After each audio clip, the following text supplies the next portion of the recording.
ఫ్రెష్గా ఉండే గోంగూర తీసుకోండి. గోంగూరని శుభ్రంగా ఒలిచేసుకోండి.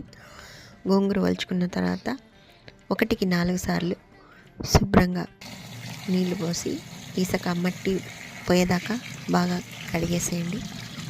కడిగిన తర్వాత శుభ్రమైన క్లాత్లో ఈ గోంగూరని ఆరబెట్టండి. ఆరబెట్టేసిన తర్వాత గోంగూర ఆరిపోయిన తర్వాత స్టవ్ పైన నూనె పెట్టి కాగిన తర్వాత ఈ గోంగూర అంతా వేసి శుభ్రంగా నూనె తేలేదాకా గోంగూర వాడ్చుకోండి. పసుపు ఉప్పు కూడా వేసుకోవచ్చు.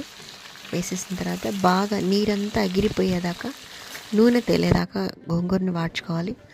ఈ పేస్ట్ చేసి ఫ్రిడ్జ్లో పెట్టుకుంటే మనం గోంగూరతో ఎప్పుడైనా సరే గోంగూర పప్పు కానీ గోంగూర రైస్ కానీ పచ్చడి కానీ కర్రీ కానీ ఏదైనా చేసుకోవచ్చు.